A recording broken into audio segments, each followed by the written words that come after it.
wearing nothing but a hospital gown soaked in her own blood.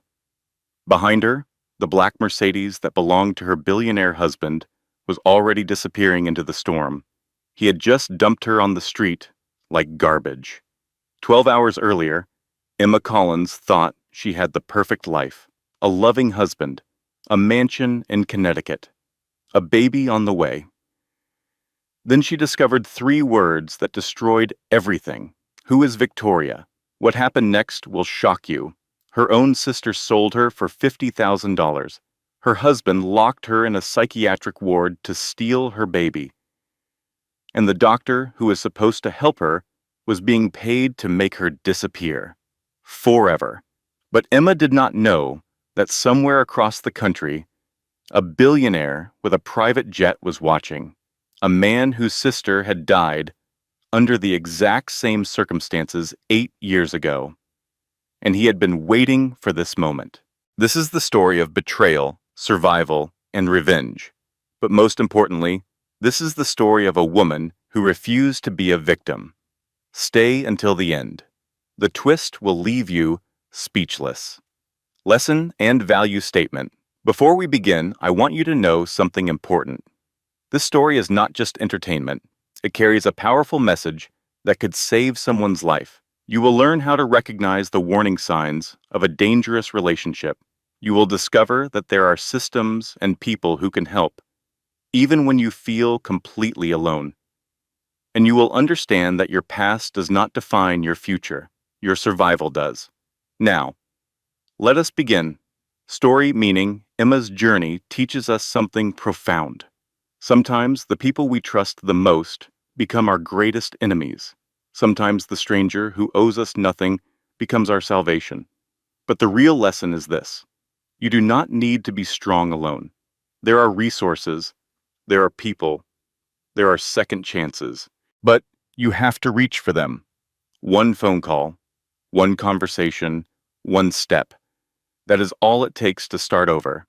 Emma did not wait for someone to save her. She fought, she survived, she rebuilt. And so can you. Remember, the cracks in your life are not where you break. They are where the light gets in. The rain hammered against the hospital windows as Emma Collins stood barefoot on the cold pavement, wearing nothing but a thin hospital gown. Blood trickled down her inner thigh, mixing with the rainwater pooling at her feet. In her trembling hand, she clutched a crumpled piece of paper, divorce documents, signed under duress just hours ago. Behind her, the black Mercedes that had dumped her here was already disappearing into the storm. The taillights blinked once, twice, and then vanished completely, like she had never mattered at all. Emma collapsed to her knees, her 7-month pregnant belly pressing against her thighs as she doubled over. The baby kicked weakly, as if asking what was happening, as if asking why their world had just shattered into a million pieces. 12 hours earlier, Emma had been the happiest woman in Connecticut. She stood in the kitchen of the Hayes mansion, humming softly as she prepared breakfast. 4 years of marriage today. 4 years since she had walked down the aisle toward Marcus Hayes, believing she had found her forever. The morning sun streamed through the floor-to-ceiling windows, casting golden light across the marble countertops. Everything looked perfect, because everything was supposed to be perfect. Emma patted her rounded belly and smiled. "Your daddy is going to cry today, baby girl." Big tough CEO, crying like a baby. When he sees the onesie, I got him. Do not tell him I said that. She had planned everything meticulously. His favorite meal, candles, the vintage wine he loved, which she obviously could not drink, but had purchased anyway. And the gift, a tiny onesie that read, "Best Dad" on the front, wrapped in a box with a blue ribbon. Her phone buzzed. Olivia, her older sister. Emma answered with a smile. "Hey, Liv." Olivia's voice crackled through the speaker.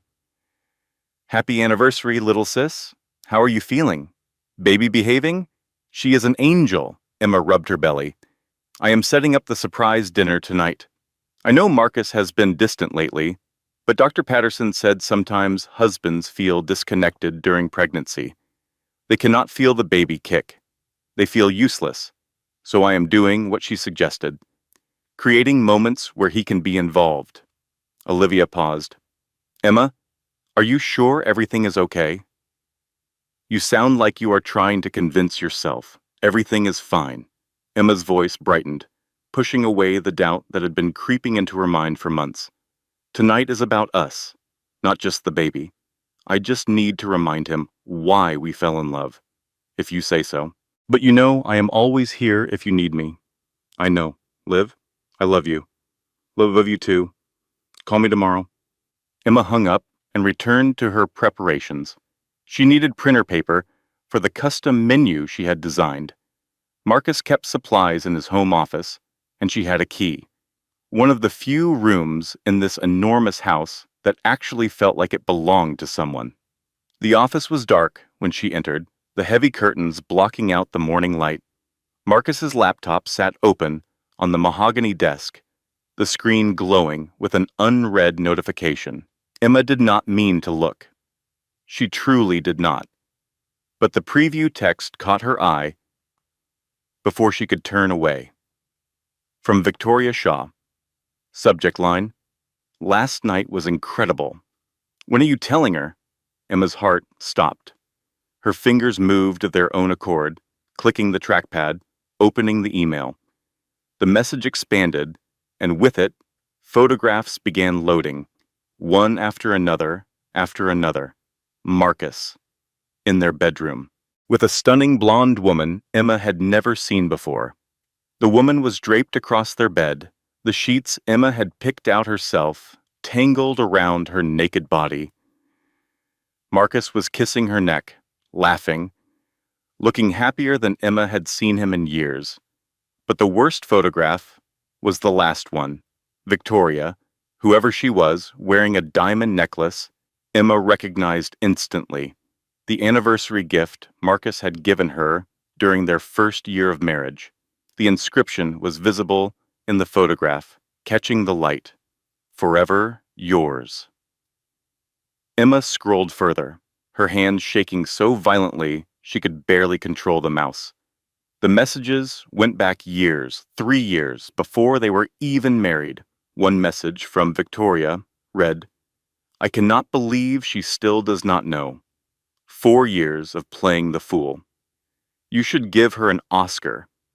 Marcus had replied, she is useful. Her nursing connections got us the hospital contracts. Once the baby is born, and I have an heir, we will talk. Emma lunged for the trash can beside the desk and vomited. The breakfast she had so carefully prepared came back up, along with every naive belief she had ever held about her marriage, her husband, her life. She knelt on the hardwood floor, gasping for air, one hand pressed against her belly. The baby kicked, confused by her mother's distress. Emma wanted to cry, wanted to scream, wanted to burn this entire mansion to the ground. But she did none of those things, because Emma Collins had spent 4 years learning to survive Marcus Hayes. She had learned to swallow her complaints, to dim her light, to make herself small enough to fit into the box he had constructed for her. And now she understood why. She had never been his wife. She had been his investment, his business acquisition, his fool. Emma wiped her mouth with the back of her hand and stood on shaking legs. She closed the laptop carefully, exactly as she had found it. Then she walked out of the office, down the grand staircase, and back into the kitchen. The candles were still burning, the food was still warming, the anniversary gift still sat in its perfect box with its perfect blue ribbon. Tonight she would confront him. But she needed to be smart. She was pregnant, unemployed, because Marcus had convinced her to quit nursing 2 years ago, and she had exactly $200 in her personal account. He controlled everything else. Emma picked up the onesie and stared at it for a long moment. Then she threw it in the trash. Marcus Hayes arrived home at 8:47 that evening. Nearly 2 hours late. Emma had stopped being surprised by his tardiness somewhere around their second anniversary. She sat at the dining table, the candles now burned halfway down, the food cold despite her attempts to keep it warm. The evidence she had found was seared into her memory, but she kept her face neutral, waiting. Marcus breezed through the front door, his phone pressed to his ear, his briefcase swinging at his side. He walked past the dining room without even glancing in her direction. Yeah, I will have the contracts ready by Monday. Tell Peterson to stop worrying. I have it handled. Emma waited. Marcus ended his call and finally noticed the elaborate setup. His eyes swept over the candles, the food, the empty chair across from his wife. For a moment, something flickered across his face. Annoyance, maybe, or perhaps just inconvenience. Oh, he loosened his tie. Right. That is today. Happy anniversary. Emma's voice was steady. Sit down. Marcus sighed, but complied, dropping into the chair like a man doing his wife a tremendous favor. I have calls to make. They can wait. Emma pushed a plate toward him. Eat. He picked at the food without enthusiasm. This is good. You should not be on your feet so much, though. The baby. The baby, Emma repeated. Is that the only reason you care about my well-being? The baby? Marcus looked up, his eyes narrowing. What is that supposed to mean? Who is Victoria? The room went silent. The only sound was the gentle flicker of candlelight and the distant tick of the grandfather clock in the hallway. Marcus's face cycled through emotions in rapid succession. Shock, recognition, calculation. And then, finally, something Emma had never seen before. A cold, empty smile. You went through my things? Answer the question. Marcus set down his fork and leaned back in his chair. He studied Emma like she was a problem to be solved, not a wife to be loved. Fine. He said the word like it cost him nothing. You want truth? Victoria is the woman I love. She has been for years. You were a business decision, Emma. Your nursing connections got Hayes Shipping, the medical supply contracts, worth $40 million. That is what you were worth. Congratulations. Emma felt the words hit her like physical blows, but she refused to flinch. I am carrying your child. Are you? Marcus tilted his head. Because Victoria mentioned you were pretty friendly with Dr. Reeves at that charity gala last month. Who knows whose baby that really is? Horror flooded Emma's veins. He was not just confessing. He was building a narrative, creating a story that would paint her as the villain. You are lying. Emma pushed back from the table. That baby is yours, and you know it. Do I? Marcus shrugged. I guess we will find out. But here is what is going to happen, Emma. You are going to sign the divorce papers. You are going to agree that the baby is not mine, and you are going to disappear quietly. In exchange, I will not destroy your nursing license. What are you talking about? Marcus's smile widened. Pharmacy records showing missing oxycodone under your access code.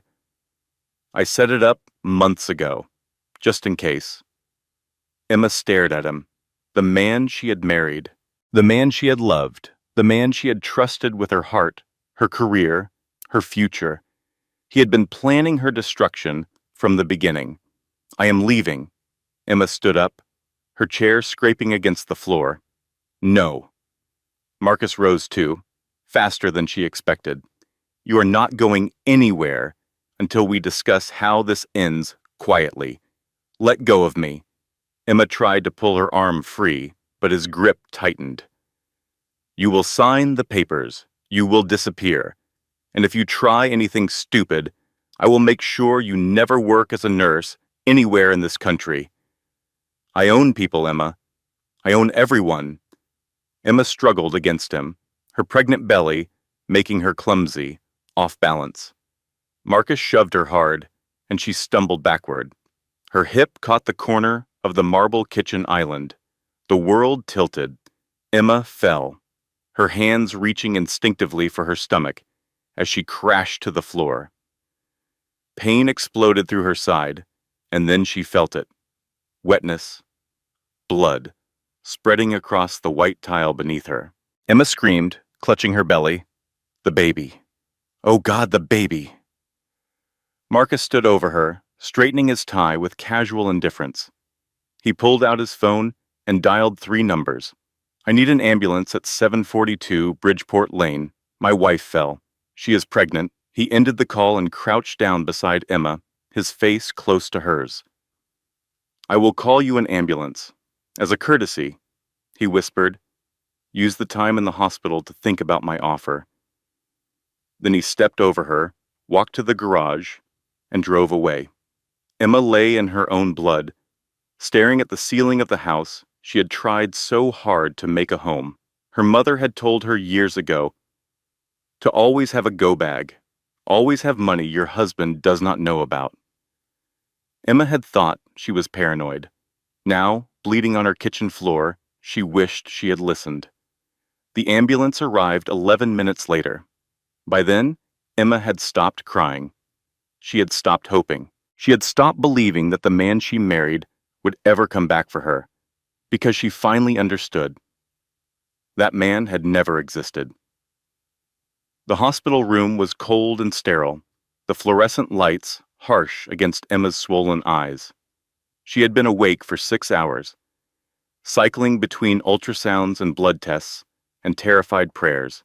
The baby was okay. Stressed, but okay. A small miracle. Nurse Jenny Brooks, a warm-faced woman in her 50s with kind eyes and no-nonsense hands, checked Emma's vitals for the 3rd time that night. Honey, Jenny's voice was soft. What really happened to you? I fell. The lie tasted like ash. Jenny studied the bruises forming on Emma's wrist. The ones shaped exactly like fingerprints. That is what the chart says. Before Emma could respond, the door swung open. Marcus Hayes entered, carrying a bouquet of grocery store flowers and wearing an expression of theatrical devastation. His eyes were red-rimmed, his suit rumpled. He looked like a man who had been worried sick about his wife. It was a masterful performance. Baby. He rushed to Emma's bedside, gathering her hands in his. I am so sorry. I was not there. I found you on the floor when I came back. You must have slipped. I have been so worried. He squeezed her hands, too tight. Emma met his eyes and saw the warning there. The threat. The doctor said the baby is fine. Marcus continued, his voice pitched perfectly for the nurse to hear. Thank God. I do not know what I would do if anything happened to either of you. Jenny watched the exchange with unconcealed suspicion. She muttered something to another nurse as she left the room. If my husband brought me grocery store flowers after I fell, I would throw him out the window. The moment they were alone, Marcus dropped the act. Victoria's father is chief of psychiatry at Hartford General. He whispered, his lips barely moving. Say one word about what really happened, and I will have you committed for pregnancy psychosis. Choose wisely. Emma's blood turned to ice. You cannot. I can. I have done it before. Marcus smiled. The paperwork is already prepared. One phone call, Emma. That is all it takes. He released her hands and stepped back, the concerned husband mask sliding back into place as another nurse entered the room. Get some rest, sweetheart, he said loudly. I will be right outside. Emma watched him leave, her husband, her captor, her monster. She had never felt more alone. The next morning, Emma pretended to comply. She signed the preliminary divorce papers Marcus's lawyer presented, her hands steady even as her heart shattered. She agreed to a follow-up psychiatric evaluation, knowing it was a trap, but having no way to refuse. And secretly, she planned. That night, after Marcus finally left to attend a business dinner, Emma used the hospital phone to call Olivia. Liv, she whispered. I need help. Do not react. Just listen. She explained everything. The affair, the violence, the threats. Marcus's plan to take the baby and destroy her. Olivia's voice was shaking by the end. I will send a car tomorrow morning. When Marcus has that board meeting, be ready. Thank you. Emma felt tears streaming down her face. I love you. I love you too. Olivia paused. Be careful, Emma. Please. Emma hung up and began preparing her escape. $200 cash from her hidden wallet, her phone, her grandmother's ring, the only thing in this life that was truly hers. Tomorrow, she would be free. 7 in the morning. Emma waited by the back door of the mansion, her small bag clutched to her chest. Marcus had left for his board meeting an hour ago. The coast was clear. A car pulled into the driveway, but it was not the car Olivia had sent. It was Marcus's black Mercedes. Emma's knees buckled as her husband stepped out, his face twisted with smug satisfaction. Did you really think I did not monitor your calls? He walked toward her slowly, savoring her terror. Olivia was happy to tell me everything. Number. Emma shook her head. She would never. She did. Marcus pulled out his phone and showed her the screen. A bank transfer. $50,000. Sent from Marcus Hayes to Olivia Collins. That is what your sister sold you for, he said. $50,000. And a promise that I would forget the gambling debts she owes my business partners. Emma's world collapsed. Her own sister, the only person she had trusted. Marcus grabbed her bag, ripped the phone from her hands, pried the grandmother's ring from her finger. You are going to stay in this house until the baby comes. His voice was cold. Then we will do a DNA test that will somehow show the baby is not mine. I have doctors who can arrange that. You will sign away all rights, and you will disappear. Please. Emma was sobbing now. Please, Marcus. If you try anything again, I will make sure you never work as a nurse anywhere in this country. He leaned close. I own people, Emma. I own everyone. He dragged her back inside and locked the door. Emma had nothing, no phone, no money, no allies. Her own sister had betrayed her. She was completely alone. For 2 weeks, Emma lived as a prisoner in her own home. Marcus hired a nurse named Harriet to monitor her. Harriet was a severe woman with cold eyes and a permanent frown. She checked Emma's vitals 3 times a day and reported everything to Marcus. Mr. Hayes says you are to stay in bed, Harriet announced each morning. For the baby's health, Emma was confined to the guest wing. She watched through the window as Victoria Shaw came and went freely, driving Emma's car, wearing Emma's clothes, sitting in Emma's spot at the dinner table. One morning, Emma caught Victoria struggling with the espresso machine in the kitchen. At least she cannot figure out the Italian instructions, Emma muttered to herself. Small victories. The only light in those dark days came from Rose Henderson. Rose was the housekeeper, a 67-year-old woman who had worked for the Hayes family for 20 years. She had seen everything, said nothing, until now, Mrs. Hayes. Rose whispered one evening, bringing Emma a tray of food that contained more than Harriet had approved. I saw what he did. I have seen what he has done before. Emma looked up. What do you mean? Rose glanced at the door, making sure they were alone. Marcus was married before. Her voice was barely audible.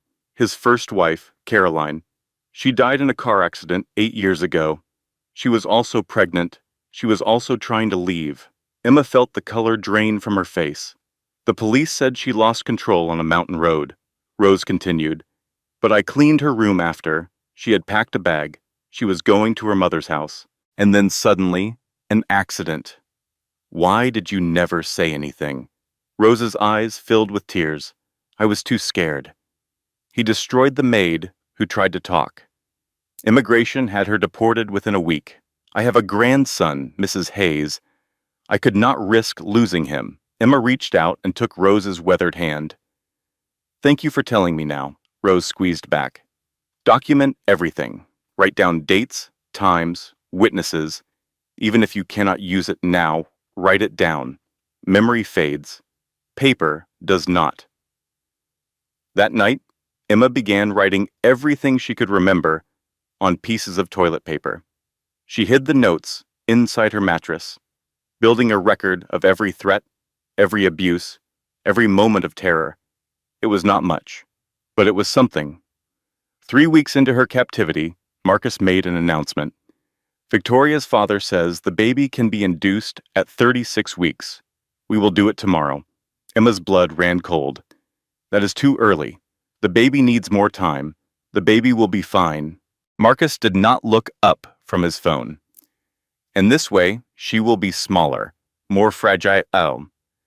People will believe the premature baby did not survive story much easier. The room spun. Emma gripped the edge of the bed to keep from falling.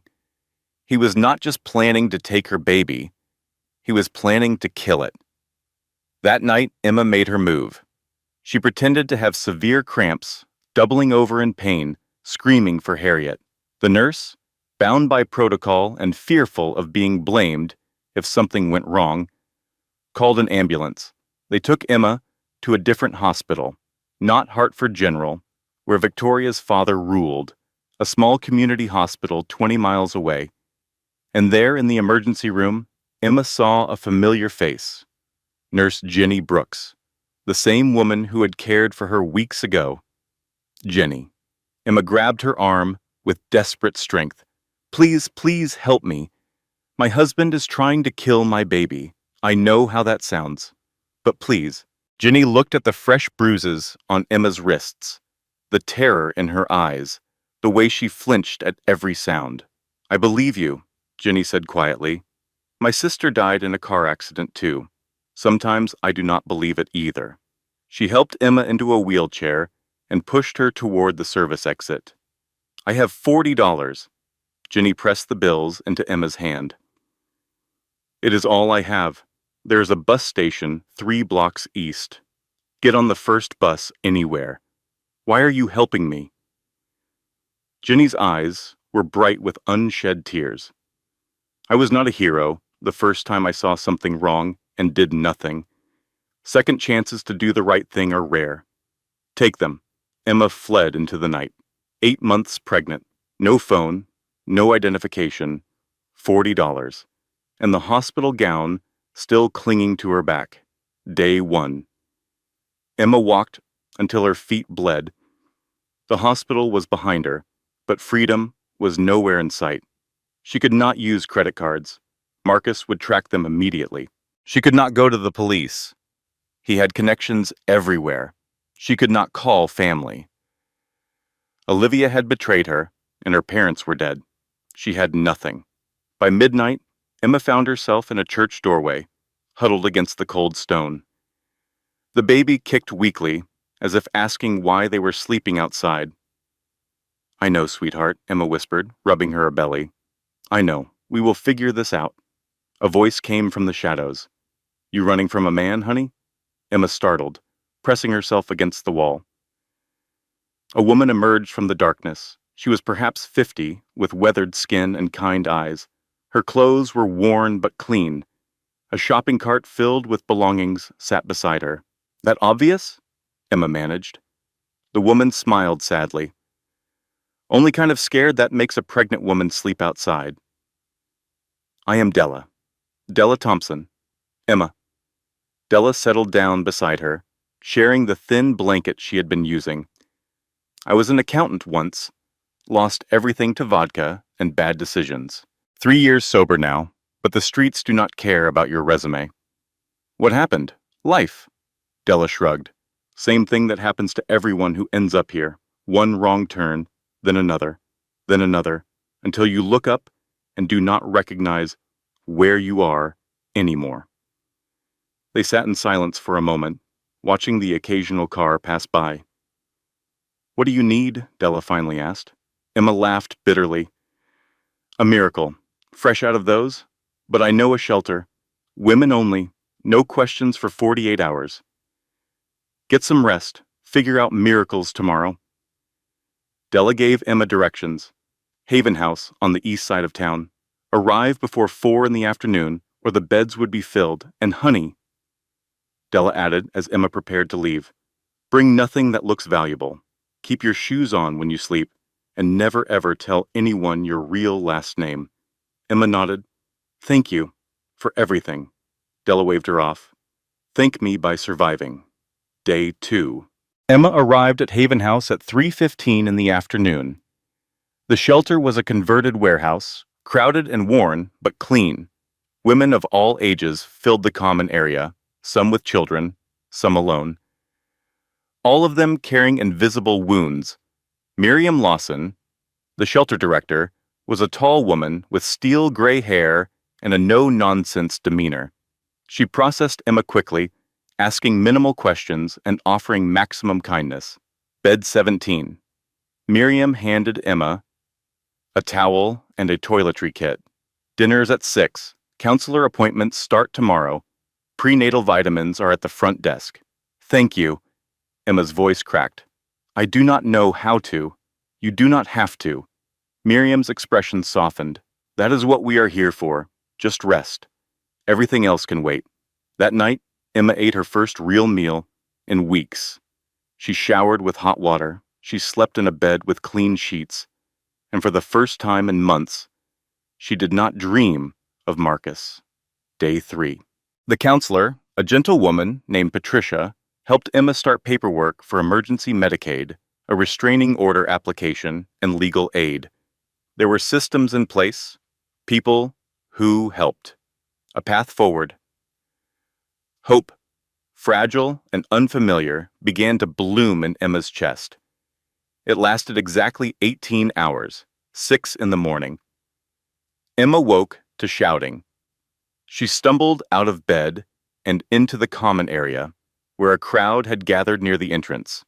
Through the bodies, she could see police uniforms and Marcus. He stood in the center of the room, flanked by 2 officers and a man in a white coat. His face was arranged in an expression of profound relief. Thank God. His voice carried across the space. My wife has been missing for 3 days. She is pregnant and suffering from severe prenatal psychosis. She is a danger to herself and the baby. I have a court order for psychiatric evaluation. He held up papers. Official looking. Stamped and signed. The man in the white coat stepped forward. Dr. Victor Shaw, Victoria's father. I am a psychiatrist at Hartford General. His tone was authoritative, unquestionable. Mrs. Hayes requires immediate medical attention. She is a danger to herself and her unborn child. Miriam tried to intervene. Ma'am, I am sorry, but if there is a court order, Emma screamed. She fought, but she was 8 months pregnant and exhausted. The officers restrained her with practiced efficiency. A needle slid into her arm. Sedative. The world began to blur at the edges. Marcus leaned over her, his lips close to her ear. I told you, he whispered. I own everyone. The last thing Emma saw before the darkness took her was the faces of the other women in the shelter, watching, helpless, just like her. Emma woke in restraints. The room was small, white, and windowless. Fluorescent lights buzzed overhead. She was strapped to a hospital bed, her wrists and ankles bound with padded cuffs. The psychiatric ward of Hartford General. Enemy territory. A nurse entered, checked her vitals without making eye contact, and left without a word. Minutes later, Dr. Victor Shaw appeared. He was a tall man in his 60s, with silver hair and the kind of distinguished face that inspired trust. The perfect mask for the monster beneath, Mrs. Hayes. He smiled benevolently. How are you feeling? Let me go. Emma's voice was hoarse from the sedation. I am afraid I cannot do that. Shaw consulted his clipboard. You are on a 72-hour involuntary hold for danger to self and unborn child. Your husband is very concerned about your delusions. I am not delusional. He is trying to kill my baby. Shaw made a note. Paranoid ideation, persecution complex, classic symptoms of prenatal psychosis. Please, Emma strained against the restraints. Please listen to me. We are going to help you get better. Shaw patted her hand like she was a child. I am starting you on medication immediately. It is perfectly safe for the pregnancy. What medication? Emma demanded. Just something to help you relax. Shaw was already walking toward the door. The hearing for extended commitment is in 72 hours. Until then, rest. You are safe here. He left. Emma was alone. The medication they gave her made everything foggy. Time became elastic, stretching and compressing in ways she could not track. She slept for hours, then woke disoriented, unsure if it was day or night. The baby kicked weakly. Even her daughter was being drugged. Hour 48. Dr. Shaw visited again. Good news, Emma. His smile was wider now, more confident. Your husband has agreed to bring you home tomorrow. After the hearing, we will release you into his care. He has arranged round-the-clock nursing. Emma knew what that meant. She would never be seen again. What about my baby? The baby will be fine. Shaw's voice was smooth, reassuring. In fact, given your condition, we have discussed having the birth here. For safety. Understanding crashed over Emma like a wave. She would give birth in this hospital, surrounded by Marcus's people. Her baby would die from complications, manufactured complications. And Emma would either be committed permanently or have her own convenient accident, just like Caroline. No. Emma's voice broke. No, please. You cannot do this. Get some rest. Shaw was already gone. 24 hours until the hearing. 24 hours until she lost everything. Emma closed her eyes and prayed to anyone who might be listening. She did not expect an answer, but somewhere across the country, a man was already mobilizing an army. Daniel Whitmore had been waiting for this moment for 8 years. He sat in his home office in Montana, surrounded by screens displaying financial data, legal documents, and surveillance feeds. At 42, Daniel was one of the wealthiest men in America, having built a medical technology empire from nothing. But wealth meant nothing to him. Not anymore. His younger sister Caroline had been everything. Bright, kind, trusting, the kind of person who believed in the good in everyone. It had gotten her killed. Caroline had married Marcus Hayes 10 years ago. Daniel had been overseas, building his company, too busy to notice the warning signs. By the time he returned, she was already trapped. She tried to leave 3 times. Marcus brought her back each time, with apologies, with threats, with violence disguised as love. Then she got pregnant. 2 months before her due date, Caroline called Daniel. Danny. Her voice message still lived on his phone, preserved forever. I am scared. He is different now. He looks at me like I am already dead. I am leaving tomorrow. I have a plan. I will call you from Mom's house. She never made it. The police called it an accident. Car went off a mountain road. Faulty brakes. Case closed.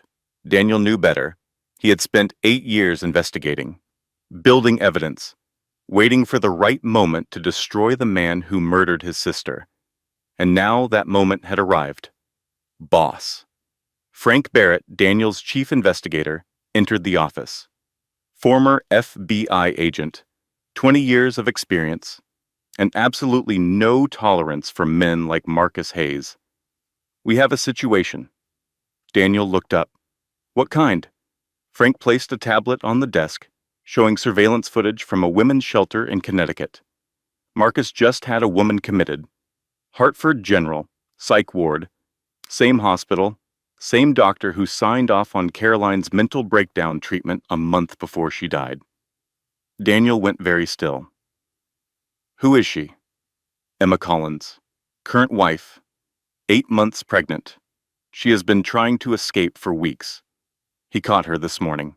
The footage showed a pregnant woman being strapped to a gurney, fighting weakly as sedatives took effect. Marcus Hayes leaning over her, whispering something that made the color drain from her face.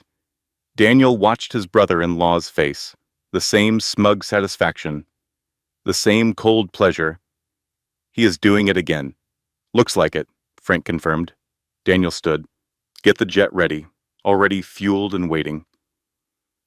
Where are we going? Connecticut. Daniel grabbed his jacket. Make calls. I need Grace Sullivan for legal. She owes me a favor. Get Dr. Amara Washington on standby for psychiatric evaluation. And Frank. Yeah, boss? I want everything. Every document we have on Marcus. Every witness, every shred of evidence. Daniel's eyes were hard as granite. We are not just saving this woman. We are ending him. The team assembled within hours. Grace Sullivan, medical malpractice attorney. She had lost her own mother to a hospital cover-up 15 years ago and had dedicated her career to destroying corrupt medical professionals. Dr. Amara Washington, psychiatrist with impeccable credentials and no love for colleagues who abused their power. Miguel Reyes, forensic accountant who could trace money through a dozen shell corporations without breaking a sweat. And Frank Barrett, who knew how to find information that people wanted to stay buried. The plan. Daniel addressed his team on the jet. Marcus has Emma on a 72-hour hold. The hearing is in 26 hours. We need to get her out before then. Grace leaned forward. Contested commitments allow for independent evaluation. If we can get Dr. Washington appointed by the court, she can examine Emma and contradict Shaw's diagnosis. I know Judge Morrison, Frank added. He is honest. If we can show evidence of misconduct, he will grant the review. Daniel nodded. Do it. Whatever it takes. Grace smiled grimly. Marcus Hayes is about to learn that money cannot buy everything. 26 hours. The countdown had begun. Hour 64 of Emma's psychiatric hold. The medication made it hard to think, hard to hope, hard to believe that anything existed beyond these white walls and the monster in a doctor's coat who controlled her fate. Emma stared at the ceiling, counting the tiles for the 100th time. 247. She had counted them so many times she was certain. The baby kicked, stronger than before, fighting the drugs in their system, reminding Emma that she was not alone. I know, sweetheart, she whispered. I know. Mommy is trying. A knock at the door. Emma tensed, expecting Dr. Shaw. Another examination, another dose of medication, another step closer to oblivion. But the woman who entered was a stranger. She was tall, with dark skin and kind eyes behind professional glasses. Her white coat was crisp, her credentials displayed prominently on a lanyard. Mrs. Hayes. The woman's voice was warm but businesslike. I am Dr. Amara Washington. I have been appointed by the court for an independent psychiatric evaluation. Emma blinked. What? Standard procedure in contested commitment cases. Dr. Washington pulled up a chair and sat beside the bed. The court received an anonymous request for review. Given the circumstances, Judge Morrison granted it immediately. Before Emma could process this, Dr. Shaw burst through the door. What is the meaning of this?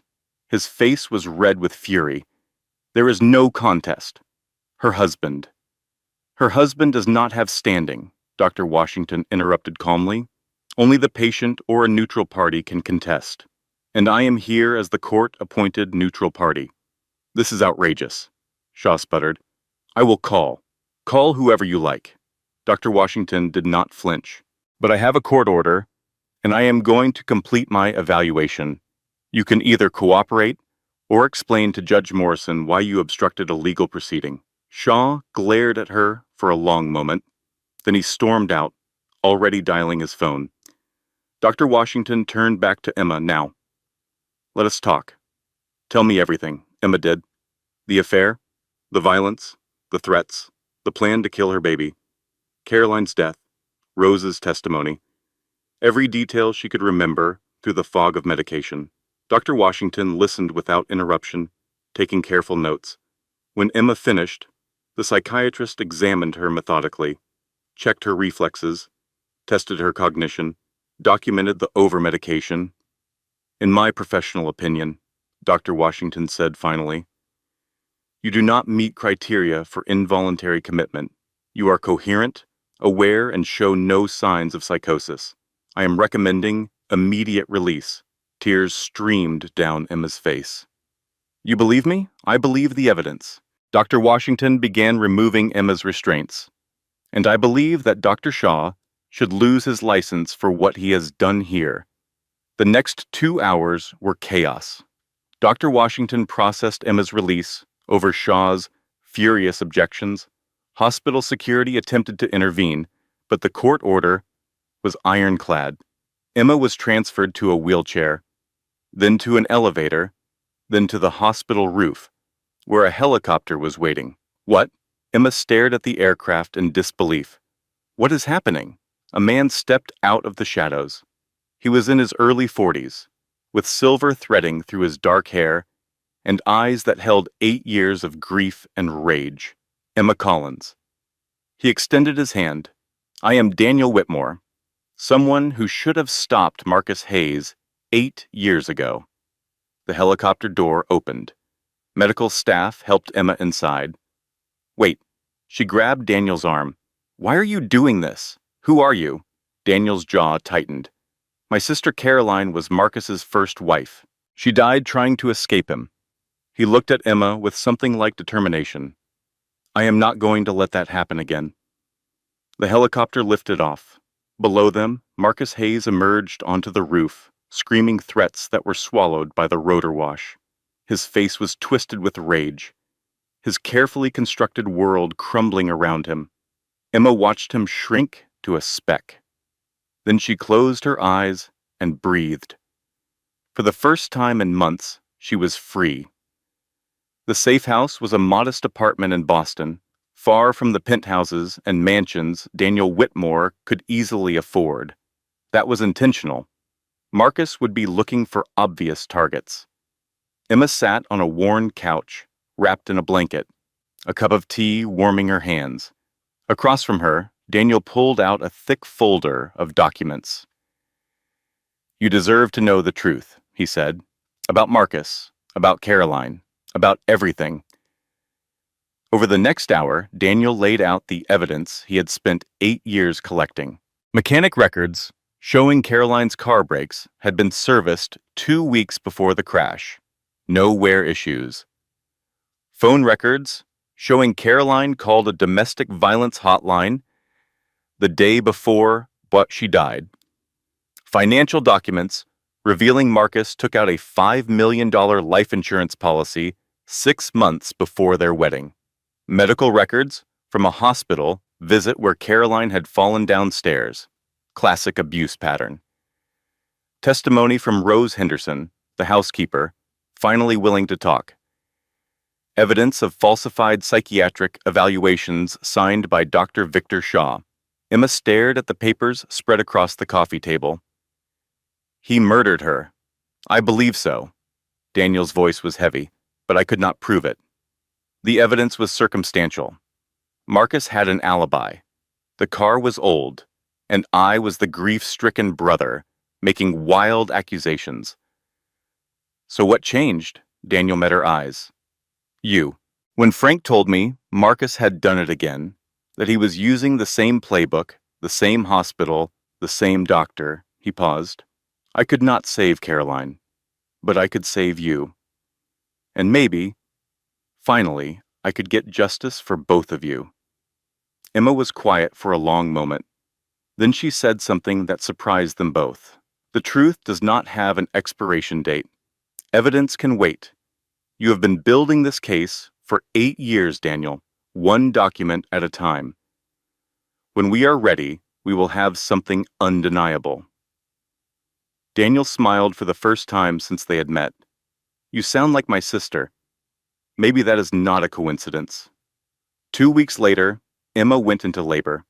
Daniel paced the waiting room at Boston General, while Frank watched with barely concealed amusement.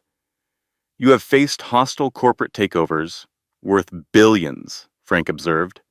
How is a baby scarier? Billions of dollars never screamed at me, Daniel replied. You have clearly never met my accountant. The delivery was smooth, 7 hours of labor, and then a cry that echoed through the hospital corridors. Sarah Caroline Collins, 7 pounds, 2 ounces, healthy, perfect. Named for Daniel's sister, Emma's choice. When Daniel held the baby for the first time, tears streamed down his face. Hi, Sarah, he whispered. I am your Uncle Daniel. If your mom says it is okay. Emma, exhausted but glowing, smiled from her hospital bed. It is okay. 1 month later, Emma had recovered. Sarah was thriving. Daniel's legal team was preparing the case against Marcus. Then Olivia appeared. Emma's sister stood in the doorway of the safe house, mascara running down her cheeks, hands trembling. Emma, please, I am so sorry. I did not know he would. I thought, you sold me for $50,000. Emma's voice was ice. I know. Olivia's voice broke. But I am here because Marcus sent me. He said if I could get you to meet with him, he would forget about the money I owe him now. What money? Olivia explained through sobs. After the betrayal, Marcus had not just paid her. He had loaned her more, with interest. She was now $200,000 in debt to him, trapped just like Emma had been. But that is not why I am here, Olivia continued. He is planning something for tomorrow, a press conference. He is going to claim you kidnapped your own baby and Daniel helped. He has witnesses who will say anything he pays them to say. Emma studied her sister. The woman who had sold her for pocket change. The woman who had almost cost her everything. But also the woman who had come to warn her, knowing Emma might not forgive her. Why are you telling me this? Because I could not do it again. Olivia's voice was barely a whisper. I could not betray you again. Daniel stepped forward. He wants a press conference? Then let us give him one he will never forget. The next morning, Hayes Shipping headquarters gleamed in the Connecticut sun. Camera crews from every major network had gathered outside, drawn by Marcus Hayes's promise of explosive revelations. Marcus stood at the podium, flanked by Victoria Shaw and her father, Dr. Victor Shaw. He wore a perfectly tailored suit and an expression of righteous indignation. Thank you all for coming, he began, his voice carrying across the assembled press. I am here today to address a terrible injustice. My wife, who suffers from severe mental illness, has been manipulated by a man with a vendetta against my family. He paused for effect. Daniel Whitmore blames me for his sister's tragic accident 8 years ago. Now he is using my mentally ill wife to steal my child and destroy my reputation. I am asking the authorities to. A voice from the crowd interrupted. Mr. Hayes, a reporter called out, do you have a comment on the wrongful death lawsuit filed against you this morning? Marcus froze. What lawsuit? The crowd parted. Grace Sullivan walked forward, flanked by 5 women. Behind them came Daniel Whitmore, and beside him, sitting in a wheelchair pushed by Nurse Jenny Brooks, was Emma Collins.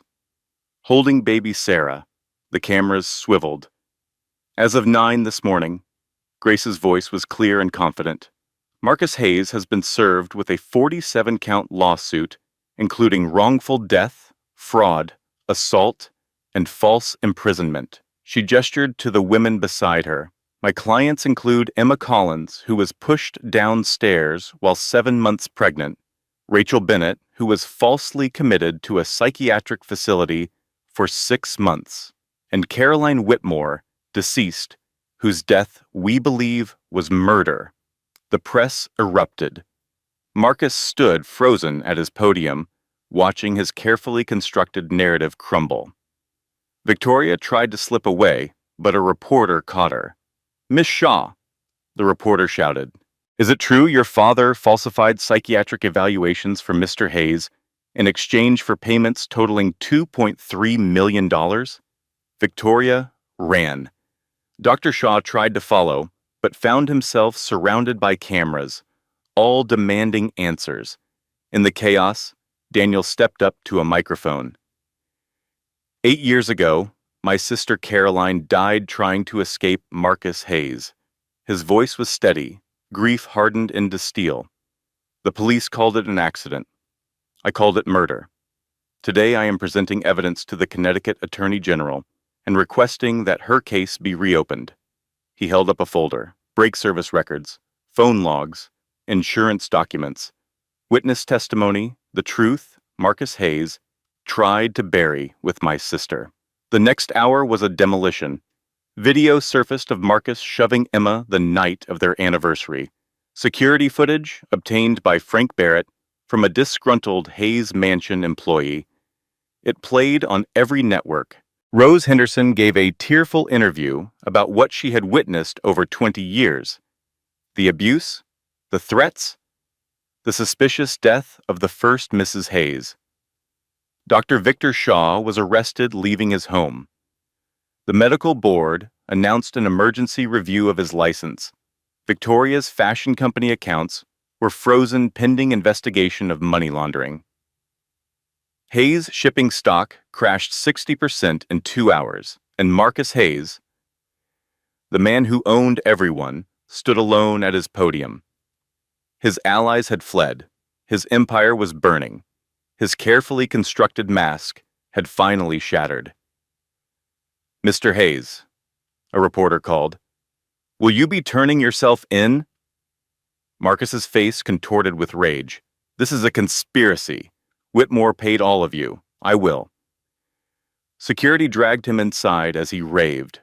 1 year later, Marcus Hayes was convicted of second-degree murder, assault, fraud, and false imprisonment. Sentenced to 35 years. His empire was dismantled, his reputation destroyed.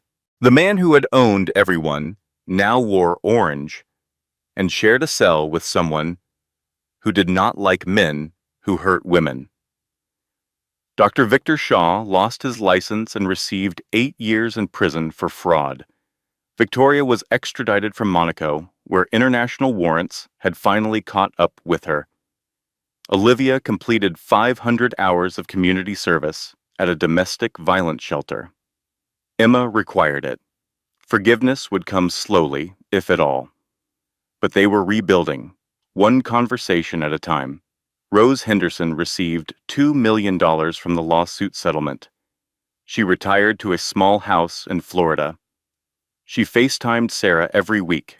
Nurse Jenny Brooks was promoted to head of Boston General's Domestic Violence Response Unit, funded by the Collins Whitmore Foundation. And Emma stood on the porch of Daniel's Montana ranch, watching the sunset paint the mountains gold. Sarah, now 1 year old, toddled between them, chasing butterflies and giggling at the wind. "You know," Daniel said, standing beside her, "when I found you, I was not looking for this. What were you looking for? Closure. Revenge. A way to stop feeling guilty about Caroline. And now?" Daniel turned to face her. "Now I am looking at my future, if she will have me." He pulled out a ring.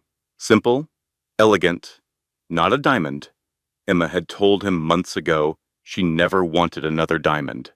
An emerald instead. Caroline's birthstone. Daniel. "You do not have to answer now," he said quickly. "I know you are still healing. I know trust is hard. I will wait as long as—" "Yes, yes, yes, you ridiculous man." Emma laughed through tears. "I have been waiting for you to ask for 6 months. Sarah toddled over and grabbed the ring box, trying to fit it in her mouth. "I think she approves," Daniel said. "She approves of everything she can put in her mouth." They laughed. They kissed. Sarah clapped. 3 months later, Emma received a letter. No return address. Inside was a photograph. Marcus in prison, but he was smiling at the camera. Behind him, visible through a window, was a helicopter. and a handwritten note. Did you really think you won? Some empires cannot be destroyed. They just go underground. Enjoy your happiness while you can, Emma. We are not finished. V. Emma's hands trembled. Victoria was still out there, and Marcus had friends in very high places. She looked up at Daniel, who was playing with Sarah on the lawn, the man who had saved her, the man she loved, the family she had built from the ashes of her destruction. Victoria wanted her to be afraid, but Emma Collins had survived her husband's betrayal, her sister's treachery, street survival, while 8 months pregnant, psychiatric imprisonment, and the systematic destruction of her entire world. She had learned something important. You do not need to be strong alone. There are systems, people, resources, but you have to reach for them. One phone call, one conversation, one step. That is all you need to start. Emma tucked the letter into her pocket. She would show Daniel later. They would face this new threat together. But not today. Today, she was going to watch her daughter chase butterflies. Today, she was going to kiss the man who had taught her that love could be safe. Today, she was going to remember that she was not the victim of her story.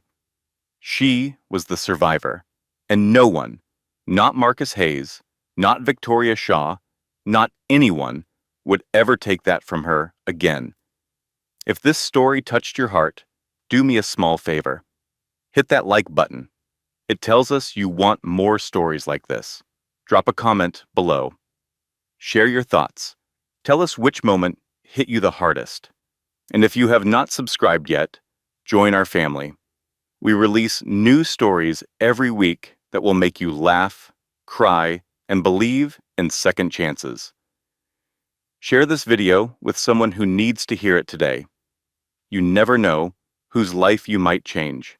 Closing disclaimer: this content was carefully researched, developed, and manually edited by our team. Every story we create is designed to bring meaningful lessons, emotional value, and hope to our viewers. Thank you for watching until the end. We will see you in the next story.